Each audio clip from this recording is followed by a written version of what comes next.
દરેક ધર્મ અલગ અલગ નદી છે, મળે છે તો સમુદ્ર રૂપી પરમાત્માને એટલું યાદ રાખજો બાપ. માટે આત્મ એક દી ઉડી જાશે, આત્મ એક દી ઉડી જાશે, શરીર રહેશે પલંગમાં રંગાઈ. જાને રંગમાં તું રંગાઈ જાને રંગમાં. સીતારામ કણા સત્સંગમાં, રાધે શ્યામ કણા તું સંગમાં. રંગાઈ જાને રંગમાં તું રંગાઈ જાને રંગમાં.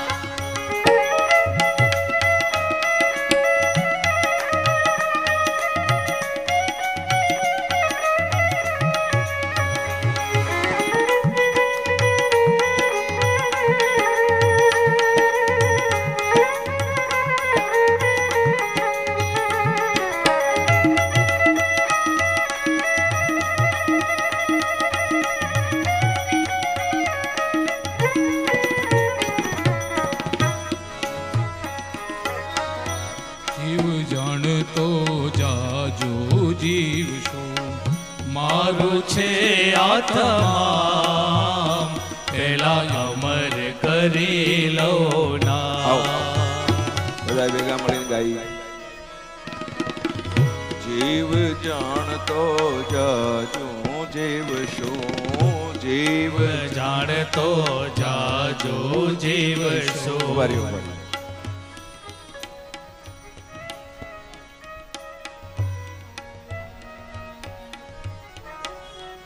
આ બધા કથા પ્રૂફ થઈ ગયા છે. આમ ઓચિંતું ગાવાનું કઈ તો ખબર જ નથી પડતી, કડી સામે હોય તો ભૂલાઈ જાય છે. ક્યાં ધ્યાન છે તમારું લોકો? તમને તો એમ છે ને હો વર્ષ જીવવાના છો, હજી પછી જીવશું, પછી ગાશું. અરે હું કથા કરું તો પુણ્ય મને મળે અને તમે ગાવ તો તમને મળે. આ તો એના જેવું કે તમને ભૂખ લાગી હોય ને હું ખાઈ લઉં તો તમારું પેટ ભરાય ખરું? ના. ચાલો બધાય ગાઓ. જીવ જાણતો જાજો જીવ શું, જીવ જાણતો જાજો જીવશો, મારું છે આત્મા પેલા અમર કરી લઉં ના. મારું છે આત્મા પેલા અમર કરી લો ના. તેડું આવશે જમનું જાણજે, તેડું આવશે જમનું જાણજે, તેડું આવશે જમનું જાણજે, તેડું આવશે જમનું જાણજે. જમના દૂતો તેડવા આવ્યા. શેઠિયો મોટો યમના દૂતો ને કે મારું એક કામ કરને, હું 1 કલાક આપને 50 લાખ રૂપિયા આપું. યમના દૂતો કે નહીં.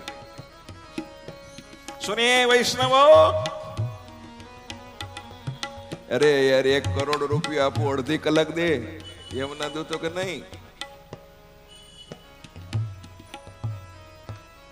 15 મિનિટ દે, 1.5 કરોડ દઉં.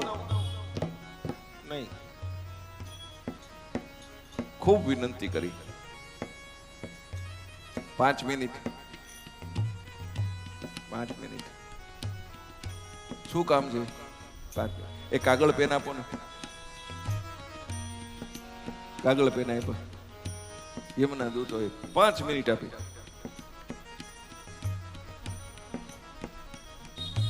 પેલા કાગળમાં લખ્યું, સાંભળો વૈષ્ણવો કાન ખોલીને, મારા વહાલા પુત્ર,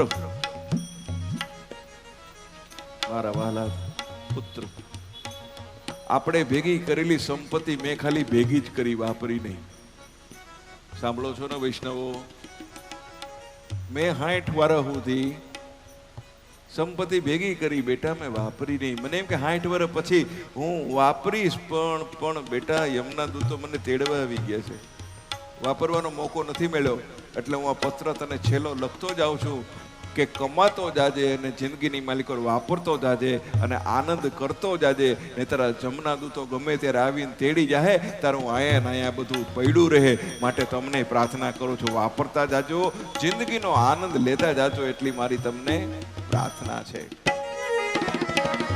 તેડું આવશે જમનું જાણજે, તેડું આવશે જમનું જાણજે, જાવું પડશે એની સંગમાં, રંગાઈ જાને રંગમાં તું રંગાઈ જાને રંગમાં, સીતારામ તણા સત્સંગમાં, રાધે શ્યામ તણા તું રંગમાં, રંગાઈ જાને રંગમાં, તું રંગાઈ જાને રંગમાં.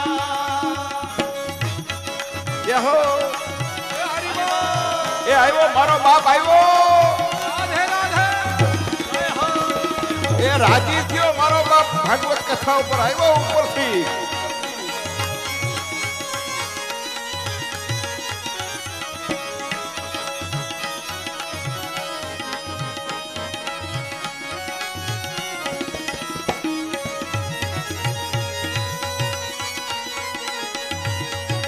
તાલી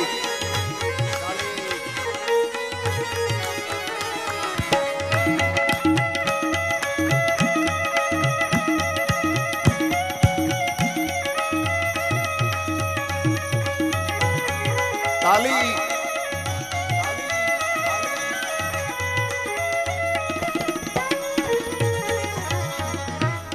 તાલી. શું કામ? એક માણસ સાધના કરવા ગયો,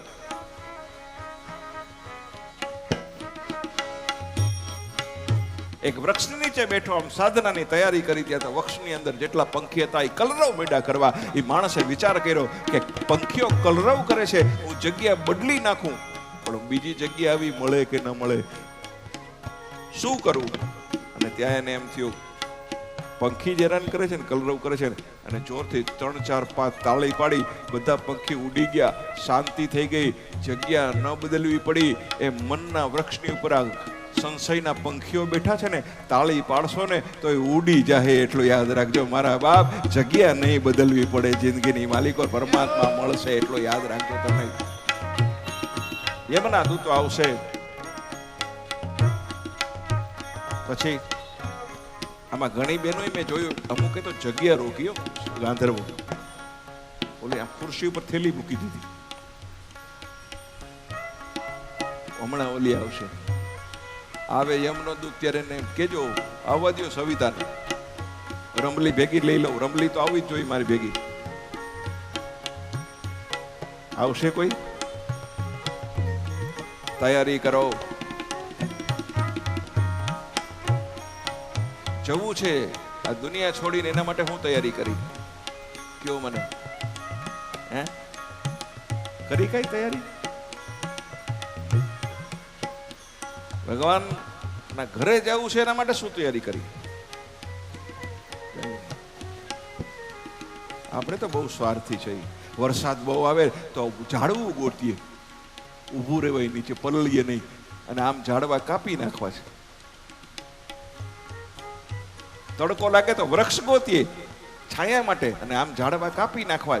અરે વૃક્ષ વાવો તો છાંયો દેહે, ને વરસાદમાં કોક વાર માથે છત્ર પણ ધારણ કરાવશે, એટલું યાદ રાખજો. પણ આપણે તો એટલા બધા સ્વાર્થી છીએ ને કે વરસાદ આવે ત્યાં સુધી છત્રી ભેગી રાખીએ, અને વરસાદ વયો જાય એટલે છત્રીનો ઘા કરીએ. છત્રી એ બોજ રૂપ લાગે છે આપણે, જેણે 4 મહિના આપણને સાથ આપ્યો હોય છે સાહેબ, એટલું યાદ રાખજો. યમના દૂતો આવશે. તમે કહેશો ઉભા રહ્યો, મારે બધું લઈ લેવું છે. બિસ્તર સાથે નહીં લહેવા દે, સંદેશો પણ નહીં કહેવા દે. બિસ્તર સાથે નહીં લેવા દે, સંદેશો પણ નહીં નહીં કહેવા દે. તારા ઘરમાં બેઠો તુજને, તારા ઘરમાં બેઠો તુજને એકલો ઉઠાવશે તારે મોટા ઘરનું તેડું જ્યારે આવશે. તારે મોટા ઘરનું તેડું ત્યારે આવશે. તારી આનાકાની કઈ નહીં ચાલે, આનાકાની કઈ નહીં ચાલે. એકલો ઉઠાવશે તારે મોટા ઘરનું તેડું ત્યારે આવશે. તારે મોટા ઘરનું તેડું જ્યારે આવશે. કહેવાનો અર્થ ભગવાનનું નામ લઈ લ્યો, જવાની તૈયારી હોય પેલા થોડીક તૈયારી કરી લ્યો, ભાતું બાંધી લ્યો. બાકી ઓલું ભાતું તો તમને ભેગું બંધાવશે, ડબ્બો મૂકશે. અહીંયા ખબર છે ને ડબ્બો મૂકે. ભરત છે ગાદી ઉપર બેઠા છે. ભરત એ મર્યાદા કદી નથી છોડી, તેથી મહાવૈષ્ણવ થયા છે. યજ્ઞ કરે છે, કર્મફળ ભગવાનને અર્પણ કરે છે. એમ કરતા કરતા એની જવાની ગઈ. ભરતે રાજ્ય છોડ્યું, બધું જ છોડ્યું, જંગલમાં ગયા છે, હરણબાળ બચાવ્યું છે. એમાં આસક્તિ રહી અને બીજો જન્મ એને મૃગયોનિની માલિકોર મળ્યો છે. કોઈ પ્રત્યે મનમાં રાગ ને દ્વેષ રાખવા નહીં અને કોઈને મમતા બહુ કરવી નહીં. એક સાખીમાં કીધું છે ને, મન મરે માયા મરે, મર મર જાત શરીર, આશા તૃષ્ણા ના મરે, કહે ગયે દાસ કબીર. કોઈ પણ પરિસ્થિતિની માલિકો ભજન કઈ રીતે થાય આપણને ભરત શીખવાડે છે. ભરત કહે છે માયાની ગતિ વિચિત્ર છે. ભરતજી કેળ સભા પાણીની માલિકો સાધના કરે છે અને એ જ વખતે એક ગર્ભાવતી હરણી જલપાન કરવા આવી છે. સિંહે ત્રાડ પાડી છે અને એનાથી ગભરાય અને એ કૂદે છે અને કૂદતી વખતે છલાંગ લગાવી એ વખતે પ્રસવ થયો અને હરણનું બાળ છે એ ભરતના હાથની માલિકો આવે છે. ભરતને હરણ બાળથી શ્રી હરિના દર્શન થયા, દયા આવી. આનું કોણ? આશ્રમમાં લાવ્યા છે, લાલન પાલન કરે છે. હું આનો બાપ છું. ગોદમાં બેસાડે, હરણ બાળમાં મન ફસાયું છે. સંધ્યા પૂજા પાઠ છૂટવા લાગ્યા. મારા પછી આનું કોણ? કાળ લેવા આવ્યો છે. એ સમયે ભગવાનનું સ્મરણ થવું જોઈએ, એને બદલે હરણ બાળનું સ્મરણ કરતા કરતા ભરતે દેહનો ત્યાગ કર્યો છે અને ફરીથી એને હરણનું શરીર મળ્યું છે. પૂર્વજન્મને યાદ કરે છે. પૂર્વજન્મ યાદ છે ભરતને. નદીમાં નાય છે, સ્નાન કરે, ફળો ખાય, પાંદડાઓ ખાય અને એકાદશી કરે છે. એકાદશીના પુણ્ય પ્રતાપે બ્રાહ્મણના ઘરે ભરતનો જન્મ થયો છે. સંત જન્મ લેવાને માટે આજ પણ પાત્રોને શોધે છે. વિચારે છે કે સાવધાન, હવે ભૂલું ન થાય. ભક્તિમાં રંગાણા છે, બધે પ્રભુ દેખાય છે અને આ છેલ્લો જન્મ છે. ભરત બહુ ઓછું બોલે છે. બહુ ઓછું બોલો, બને એટલું બોલવું નહીં. હા, ભરત તો મોઢાની માલિકો અંગારા ભરી રાખતા હતા. કોલસા મોઢામાં પથ્થર ભરી રાખે કે બોલવું ના પડે. આ જીભ છે ને, જીભ એ તોતડી હારી પણ તોછડી નહીં હાલી. જીભ તોતડી હોય એનો વાંધો નહીં. ને ઘણાની જીભ તો એવી હોય. બસમાં એક ભાઈને બીડી હળગાવી હતી, એટલે બાજુવાળાને કીધું યાર બીડી હળગાવી છે, તમારી પાસે બાકસ છે? બોલો કે બાકસ નથી, પણ કામ શું છે? એ કે બીડી હળગાવવી છે.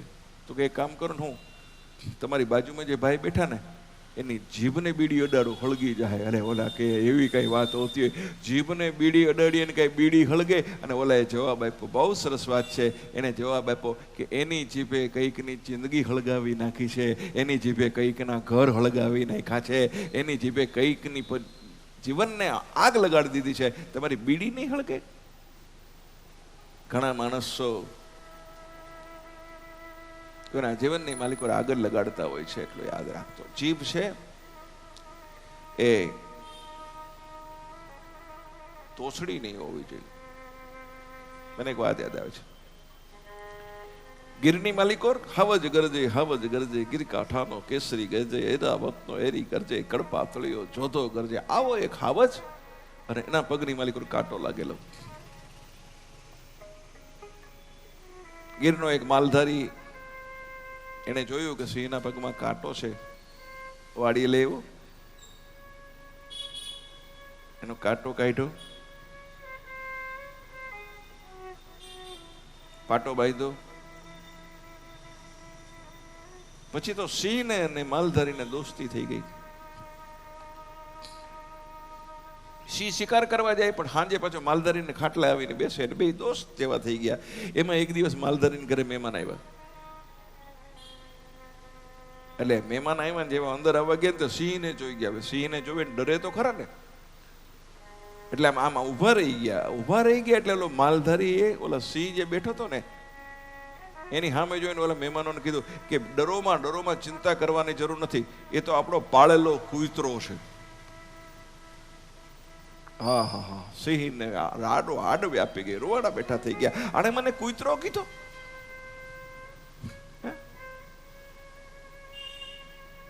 એટલું યાદ રાખજો કે જીભ ઉપર ઘા પડે ને એની રૂજ આવી જાય, પણ જીભથી જેને ઘા પડે ને એને રૂજ આવતા બહુ વાર લાગે. એટલું યાદ રાખજો. જીભની ઉપર ઘા પડ્યો હોય ને તો એની રૂજ આવી જાય, પણ જીભથી જેને ઘા પડ્યો હોય એને રૂજ આવતા બહુ વાર લાગે. અને એનેથી બીજી વાત કહું છું કે બહારનો થાકેલો માણસ આવે ને તો એનો થાક ઘરમાં ઉતરી જાય, પણ ઘરમાં જે માણસ થાક્યો હોય ને એનો થાક જીવનમાં ક્યાંય ન ઉતરે. એટલું યાદ રાખજો. આટલું કીધું ને સિંહ તો નીકળી ગયો. થોડીક વાર પછી એક કુવાડી લઈને આવ્યો. પેલા માલધારીના હાથમાં આપી કે મને માર. પેલો ધ્રુજવા માંડ્યો કે સિંહ મને માર નાખ. નહીં મારું, આ કુવાડી મારા માથાની અંદર માર. નહીં માર ને તો હું તને ખાઈ જઈશ. અને ઓલા માલધારીએ એ કુવાડી સિંહના માથા મારી. થોડું લોહી નીકળ્યું, સિંહ વયો ગયો. 2-3 મહિના પછી પાછો એની વાડી આવીને માલધારી બેઠો છે. એને એમ કે છે કે અહીંયા આવતો, હા તે મને ઘા માર્યો હતો ને, ક્યાં માર્યો તો ખબર છે? તો કયા? એ કે જો રૂજાઈ ગયો. તો કે હા, ઘા તો રૂજાઈ ગયો. એ કે તે મને કુવાડીથી ઘા માર્યો હતો ને એ રૂજાઈ ગયો છે, પણ તે મને કૂતરો કીધો હતો ને એ ઘા હજી નથી રૂજાણો. એટલું યાદ રાખજો સાહેબ. કોઈનું સન્માન કરજો. એટલે જ કીધું છે ને ભગવાને જીભ છે ને એને 2 કામ સોંપ્યા છે. કાનને એક જ કામ સાંભળવાનું, બરાબર? આંખ 2 જોવાનું કામ 1, પણ આ જીભ 1 કામ એને 2 કરવાના છે. એટલે સમજીને બોલું. એક સાખીમાં કીધું છે, પ્રિય બોલવો સજનતા દાતારી સુરપંથ, એતાભ્યાસી ના મળે કૃપા હોય ભગવાન. બ્રાહ્મણના ઘરે જન્મ થયો છે. ભરત માતા પિતાના મૃત્યુ પછી પાગલની જેમ ફરવા લાગ્યા છે. ભાઈઓ બધા બહુ દુઃખ દે છે. મા બાપ વયા જાય, ખાસ કરીને દીકરીઓ. લગ્ન થઈ જાય, મા બાપ જીવતા હોય, પિયરની માલિકો આંટો મારવા આવવાની દીકરીઓને ઈચ્છા થાય. સાસરાની માલિકો બહુ દુઃખ હોય.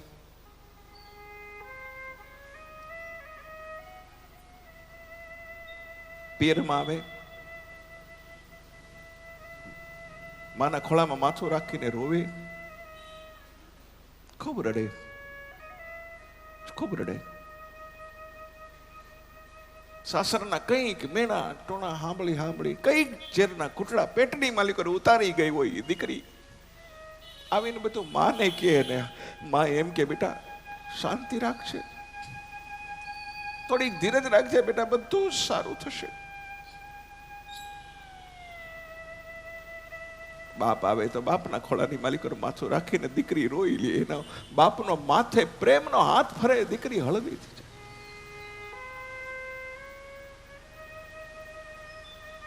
પણ પિયરની માલિકો જે દીકરીના મા બાપ ચાલ્યા ગયા હોય ને એ દીકરીને પૂછજો એને પિયરમાં આવવાની ઈચ્છા ન થાય. એમ જરાક પગ મૂકે ને તો ભાભી એમ કે લેવ કુડી આવી.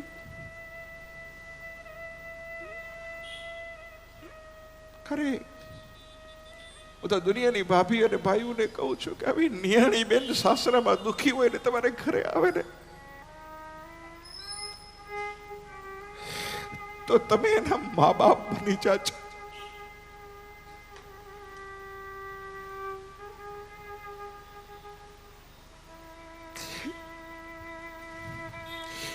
ભાઈઓને કહું છું તમે એને કહેજો કે બાપ ભલે હું મરી ગયો,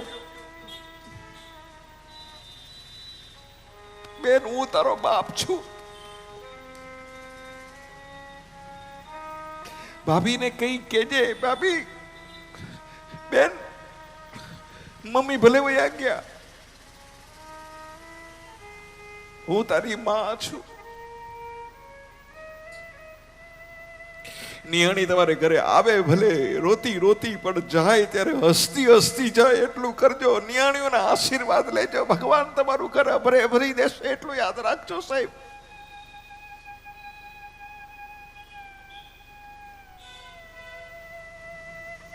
દીકરીઓના દુઃખ તો દીકરીઓ જાણે એટલું યાદ રાખજો સાહેબ. સુખીઓ જાણે સઘળો સંસાર, મલકને માથે જગમાં દુખિયારી એક દીકરી.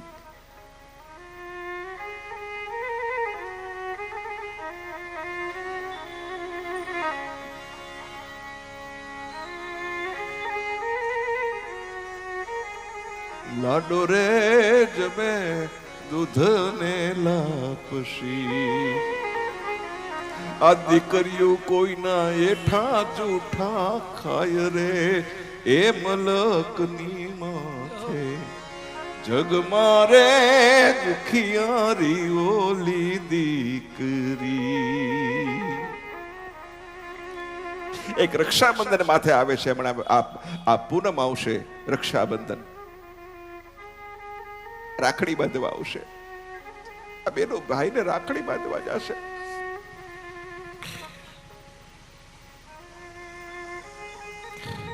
શું રૂપિયા લેવા આવે છે? શું એ ભિખારણ છે? શું તમારા પૈસાની ભૂખી છે? એક રાખડી બાંધીને મારો વીરો 100 વર્ષનો થાય એવા આશીર્વાદ દેવા બેનડી તમારે ઘરે આવે છે એટલું યાદ રાખજો. એને કાંઈ નથી જોતું, માનતા નહીં કે કઈ લેવા આવી છે તમારે ત્યાં.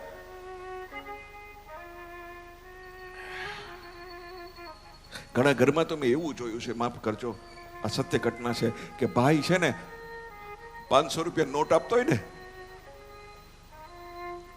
તો ઓલી ભત્રીજી પપ્પા આટલા બધા ન અપાય એમ કરીને 500 નોટ લઈ લે અને 100 ની નોટ, પપ્પા 100 ની નોટ આપો. मैंने देखा है, अपनी आंखों से देखा है.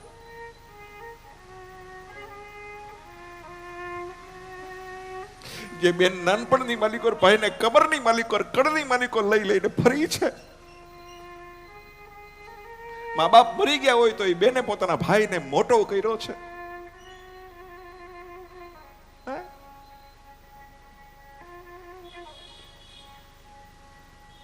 ખૂબ પ્યાર કરજો. તમારે ઘરે બેન આવે તો મા બાપનું મૃત્યુ થાય પછી દીકરીઓના માન પિયરની માલિકો નથી હોતા એટલું યાદ રાખજો સાહેબ.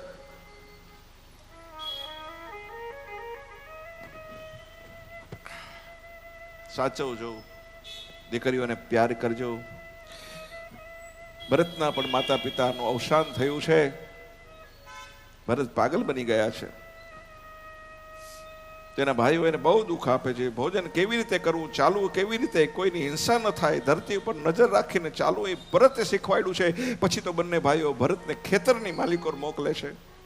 પણ આ તો ભરત છે, ભગત છે. રામ કી ચિડિયા રામ કા ખેત, ખાવો ચિડિયા ભર ભર પેટ, ખાને વાલા રામ ખિલાને વાલા રામ, તો રોકને કા હમે ક્યાં કામ. ભરત બધાને ખવડાવી દે છે.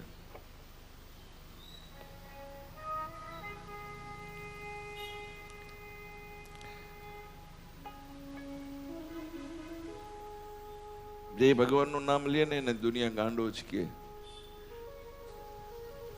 એ જુઓ ને આ ગાંડાની વણઝારજી, એ જીએનો કેતાનો આવે જોને પાર. જુઓ ને આ બધી ગાંડાની વણઝારજી. ધ્રુવ ગાંડો, પ્રહલાદ ગાંડો, ગાંડી મીરાબાઈ. અરે નરસિંહ મહેતા તો એવા ગાંડા, એ જેણે છોડી દીધા ઘર-બાર. જુઓ ને તમે ગાંડાની વણઝારજી. ભગવાનનું નામ લે અને લોકો ગાંડો કહે છે, અને લોકો જડ ભરત કહે છે. એકવાર ખેતરમાં બેઠા છે, ભીલના રાજાને સંતાન નહોતું, તેણે સંતાન થાય બટ નરબલીની બાધા રાખી છે. ભગવાને એને સંતાન આપ્યું છે. ભીલ માણસો આ માણસની શોધમાં નીકળ્યા છે. ભરત હાથમાં આવે છે, ભરતને પકડીને લઈ આવે છે. ભીલો ને પાગલ દેખાય છે, માતાજીના મંદિરમાં લાવ્યા છે. માતાજી ને બલિ આપો, પણ જીવની નહીં, કામ ક્રોધ લોભ એની બલિ આપો. ભરતને નવડાવ્યા, માળા પહેરાવી, નિરાતે ભોજન કરે છે. માથું નમાવી શાંત ચિત્તે બેઠા છે. ભીલ તલવાર લઈને મારવા તૈયાર થયો છે. ભરતનો ભાવ જોઈ અને ભદ્રકાળી જે મૂર્તિ હતી એ મૂર્તિ ફાડી અને ભદ્રકાળી બહાર નીકળ્યા છે.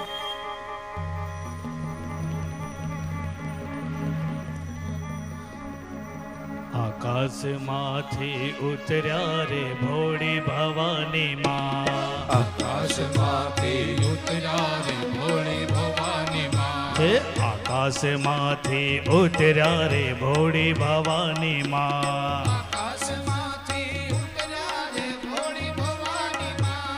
ઉતર્યા એવા નોતર્યા રે ભોળી ભવાની માં. આકાશમાંથી ઉતર્યા રે ભોળી ભવાની માં. આકાશમાંથી ઉતર્યા રે ભોળી ભવાની માં.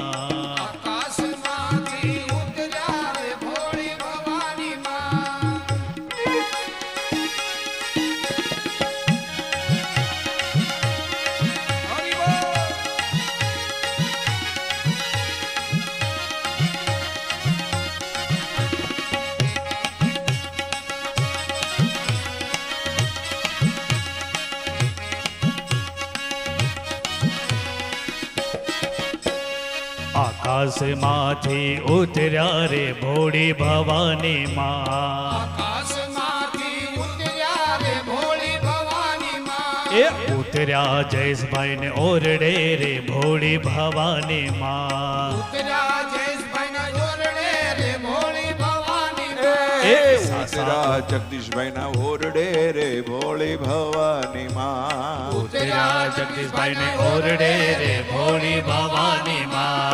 ઉતર્યા શ્યામભાઈ ના ઓરડે રે ભોળી ભવાની માં. ઉતર્યા શ્યામભાઈ ના ઓરડે રે ભોળી ભવાની માં. એ ઉતર્યા દિનુભાઈ ના ઓરડે રે ભોળી ભવાની માં. ઉતર્યા દિનુભાઈ ના ઓરડે રે ભોળી ભવાની માં. એ ઉતર્યા જયંતિભાઈ ના ઓરડે રે ભોળી ભવાની માં. ઉતર્યા જયંતિભાઈ ના ઓરડે રે ભોળી ભવાની માં. એ ઉતર્યા એવા નોતર્યા રે ભોળી ભવાની માં. ઉતર્યા એવા નોતર્યા રે ભોળી ભવાની માં. એ આકાશમાંથી ઉતર્યા રે ભોળી ભવાની માં. આકાશમાંથી ઉતર્યા રે ભોળી ભવાની માં. આકાશમાંથી ઉતર્યા રે ભોળી ભવાની માં. આકાશમાંથી ઉતર્યા રે ભોળી ભવાની માં. ભોળી ભવાની માં. ભોળી ભવાની માં. ભોળી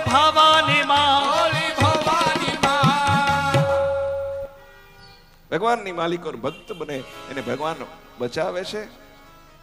માતાજી મૂર્તિમાંથી બહાર આવી અને ભરતનો બચાવ કર્યો. બીજી કથા એક એવી મળી આવે છે કે સિંધુ દેશનો રાજા રહુગણ કપિલ મુનિની પાસે બ્રહ્મ જ્ઞાન લેવા માટે જાય છે. રસ્તામાં વિશ્રામ કરે છે, પાલખીમાં જાય છે અને વિશ્રામ વખતે એક પાલખી ઉપાડવો વાળો વયો જાય છે. હવે 3 જણા તો ઉપાડી ના શકે.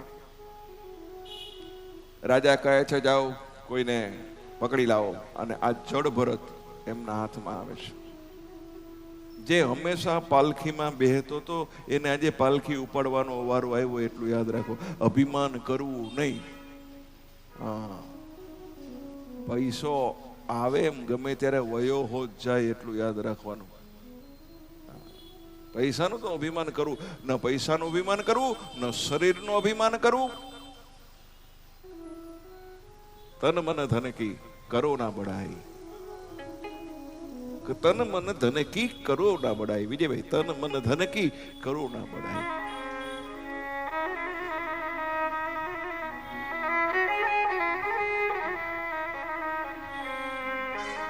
આ કાયા ગમે ત્યારે જળી જશે.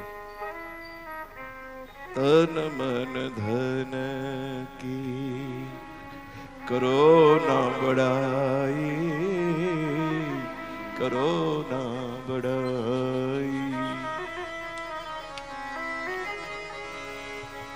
जले जले काया तेरी लकड़े की मूलिया, जले जले काया तेरी. સ્મશાનની માલિકો જાજો, કરોડપતિના શરીરની રાખે 250 ગ્રામ થશે અને ગરીબ માણસ મરી ગયો છે ને એની રાખે 250 ગ્રામ થશે. ગરીબ માણસની રાખ હશે ને એ ગરમ હશે, આની ગરમ હશે. આ મોટો માણસ એસી માં રહેતો હોય તો એની ઠંડી ન હોય.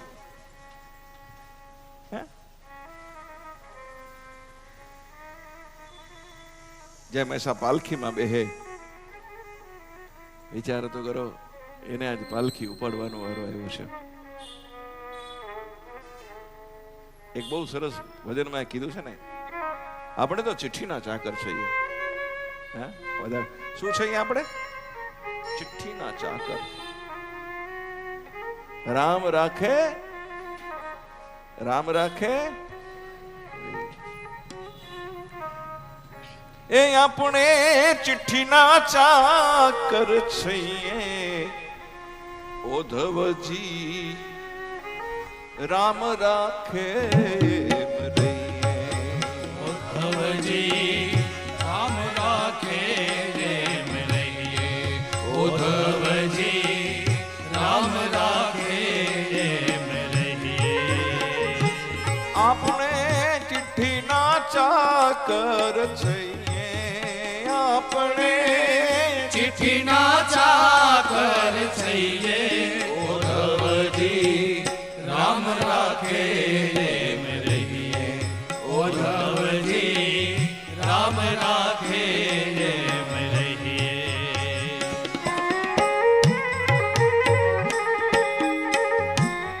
ભગવાન કાળિયા ઠાકર ઉપર એને અનન્ય વિશ્વાસ છે. સંગ્રહ કરતા નથી, રોજે રોજનું કરીને ખાય છે. પત્ની ચિઠ્ઠી લખી આપે, 100 ગ્રામ તેલ, અડધો કિલો ઘઉંનો લોટ, આટલી દાળ, આમ. એ વૈદરાજ ચિઠ્ઠી લઈ અને એના દવાખાને આવે. કાળિયા ઠાકર જે ભગવાન હતા મૂકતા પેલા જુએ કે આ કેટલાનું આવશે, કે 7 રૂપિયાનું. એટલે એ ચિઠ્ઠી ઠાકરના ગોખલામાં મૂકી દે કે હવે આ તારે ભરોસે. અને 7 રૂપિયા સુધીના ગ્રાહકો આવી જાય, દર્દી, ત્યાં સુધી એને દવા આપે. અને બાકી 7 રૂપિયા આવી જાય અને પછી જેટલા દર્દી આવે ને એટલા બધાને મફત દવા આવે. કોઈ પૈસા આપે તો કે બોલે આજ કા હો ગયા, આજ કા હો ગયા. હું એક જ પ્રાર્થના કરું છું, વિશ્વાસ ભગવાનની ઉપર રાખજો.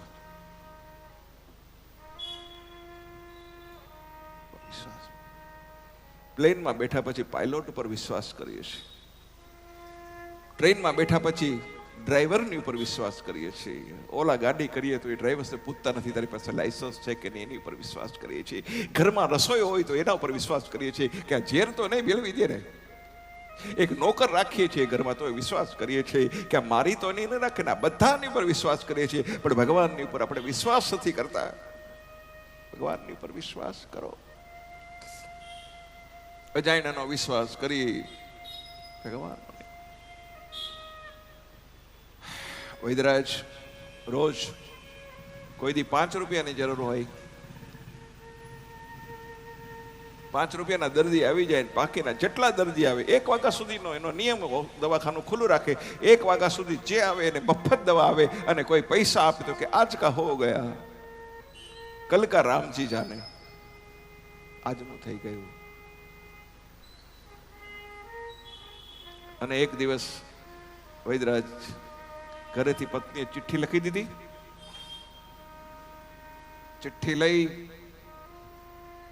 નાનકડી હાટડી વૈદરાજની નવાનુકડું દવાખાનું આવે છે. બહુ જ ભાવ છે સુનના. આમ કરી ચિઠ્ઠી ખોલે છે. ચિઠ્ઠીમાં લખ્યું છે 10 તોલા સોનું, પેટી પલંગ, 21 જોડી સાડી, તમામ લગ્નની સામગ્રી, એની ચિઠ્ઠી લખી છે. વૈદરાજ ચિઠ્ઠી વાંચે છે. ઓહો, 10 તોલા સોનું, કઈ લખવામાં ભૂલ થઈ, ચિઠ્ઠી બદલાઈ ગઈ? ના, છે તો અક્ષર એના છે. પણ 1 વાગ્યા સુધીમાં 10 તોલા સોનું, 21 જોડી સાડી, આ પેટી પલંગ, આ બધું લગ્નનો સામાન કેવી રીતે આવશે? ઠીક છે, ઠાકરજીની ઈચ્છા એમ કરીને ચિઠ્ઠી ગોખલાની માલિક પર મૂકી દીધી. દર્દીઓની શરૂઆત થઈ. 10 વાગ્યા, 12:15 થયા. હવે તો પોણો કલાક રહ્યો, અને 12:15 સુધીમાં 3.5 રૂપિયાનું કામ થયેલું. હવે પોણો કલાક બાકી છે. આ 10 તોલા સોનું અને આ કેવી રીતે? ઠાકરજી પર ભરોસો છે, વિશ્વાસ.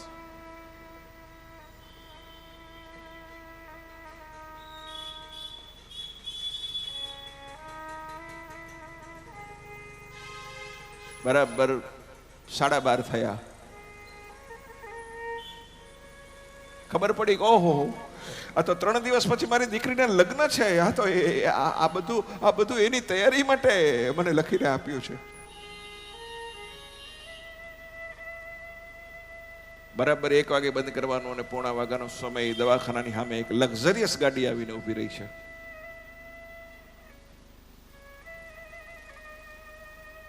એક માણસ અંદરથી ઉતરે છે.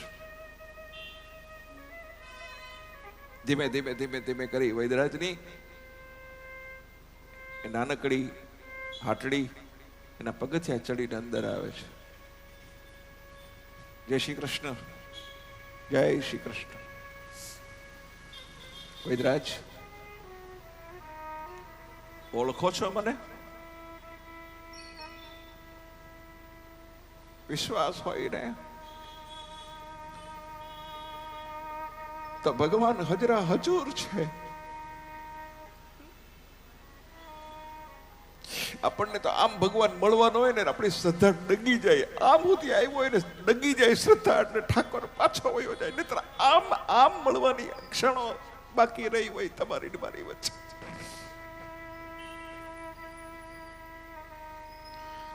ભગવાન આવે ત્યારે બહુ કસોટી કરે, તમારી ખૂબ કસોટી કરે. કસોટીમાંથી પાર નીકળો તો તમે ઠાકર સુધી પહોંચી શકો, એટલું યાદ રાખજો.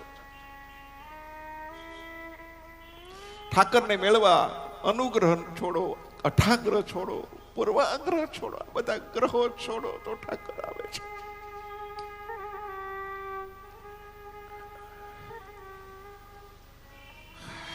જય શ્રી કૃષ્ણ, જય શ્રી કૃષ્ણ. મને ઓળખો છો? ના. આજથી 20 વર્ષ પહેલા મારી બેન આ ગામની અંદર રહે છે. એને હું મળવા આવેલો અને બરાબર મારી ગાડી તમારા દવાખાનાની સામે ઊભી હતી અને એની અંદર પંચર પડ્યું. હા, મારા ડ્રાઈવરે એટલું કીધું, સાહેબ હું એસી ચાલુ કરી રાખું, ગાડીમાં બેસી જાઉં. મેં ડ્રાઈવરને ના પાડી. હું હેઠો ઉતરો. ધીમે ધીમે કરતા તમારા દવાખાનાની અંદર આવ્યો. હું બેઠો. તમારી નાનકડી દીકરીએ મને પાણી પાયું.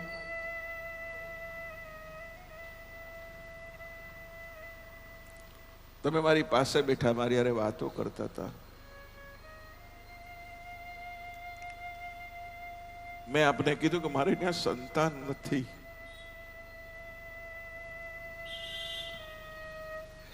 અને એ વખતે આપે મને દવાની પડીકી બાંધીને આપી અને કીધું કે ઘરે જઈ ઠાકરજીના ગોખલાની માલિકોર મૂકી ઠાકરજીના વિશ્વાસ લઈ અને આ પડીકી તમારા પત્નીને આપી દેજો.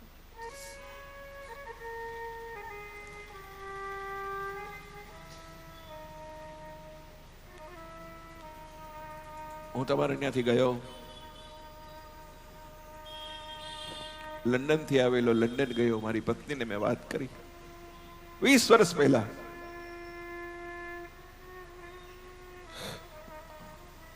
અમે પશ્ચિમની સંસ્કૃતિ વાળા, અમે આમાં માનીએ નહીં. વૈદરાજ, મારી પત્ની એવું કીધું કે આમાં વાંધો શું છે, આમાં શું નુકસાન છે? તમે આપેલી દવા અમે ઠાકરજીના ગોખલાની માલિકો મૂકી ઠાકરજીનો ધ્યાન ધરી અને એ દવા મારી પત્ની લીધી. વૈદરાજ, ચમત્કાર થયો. ડોક્ટરોએ ના પાડી દીધી હતી અમને. મારી પત્ની સગર્ભા થઈ અને સારા દિવસો રહ્યા ઠાકોરજી ની કૃપાથી. વૈદરાજ, તમારી દવાથી આજે એક નહીં, અમારે ઘરે 2 કલૈયા ગોર રમી રહ્યા છે, 2 દીકરા તમારી દવાથી. આજ 20 વર્ષ પછી હું મારા ગામમાં આવ્યો છું.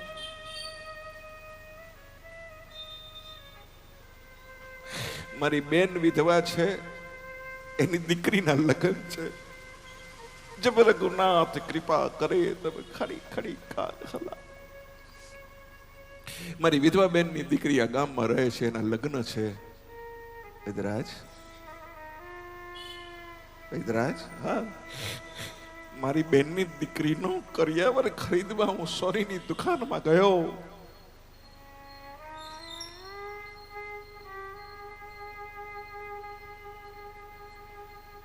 દસ તોલા સોનાના સેટ મારી બેનની દીકરી માટે ખરીદ્યા. ત્યારે વૈદરાજ, વૈદરાજ, મને તમારી કૃપાથી સંતાન પ્રાપ્તિ થઈ હતી. તમારો ઉપકાર મારે કેમ વાળવો? એ વખતે હું તમને પૈસા આપતો હતો ત્યારે તમે એવું કીધું કે આજ કા હો ગયા કલ કા રામજી જાને. તમે પૈસા નહોતા લીધા મારી પાસે. તમને કઈ રીતે એનું વળતર વાળું? પણ મારી બેનની દીકરીના દાગીના ખરીદતો હતો ત્યારે મને યાદ આવ્યું કે મને પાણી પાઈને તમારી દીકરી ગઈ હતી, એ લગ્ન જેવડી થઈ ગઈ હશે. એટલે વૈદરાજ, 10 તોલા સોનાના દાગીના મેં મારી બેનની દીકરી માટે ખરીદ્યા છે અને હારોહાર 10 તોલા સોનાના દાગીના મેં તમારી દીકરી માટે પણ ખરીદ્યા છે. વૈદરાજ, 21 સાડી મેં મારી બેનની દીકરી માટે ખરીદી છે. 21 સાડી મેં તમારા દીકરી માટે ખરીદી છે. વૈદરાજ, આ ચિઠ્ઠી જેટલો કરિયાવર મેં મારી બેનની દીકરી માટે ખરીદો છે ને, એટલો જ કરિયાવર મેં તમારી દીકરી માટે ખરીદો છે. લ્યો ચિઠ્ઠી. સાંજે ટેમ્પો ભરાઈને આવે તો મેળવી લેજો. ધીમે ધીમે કરતા પગથિયા તો ઉતરી ગયો અને આમ કરીને ચિઠ્ઠી ખોલી. વૈષ્ણવો, આમ કરીને એને આપેલી ચિઠ્ઠી ખોલી અને પોતાની પત્નીએ જે ચિઠ્ઠી લખી હતી ગોખલામાંથી લઈને ખોલી અને બે ચિઠ્ઠી સરખાવી તો જેટલું એની પત્નીએ લખ્યું હતું એટલું જ આ માણસે ચિઠ્ઠીમાં લખી અને વૈદરાજને દીધું હતું. ભગવાન વૈદરાજ વિચાર કરવા માંડ્યો કે મારી પત્ની તો આજે ચિઠ્ઠી લખી છે, પણ ઠાકોરજી તો આ ચિઠ્ઠી અઠવાડિયા પહેલા લખી ગયો છે. વિચાર કરજો સાહેબ.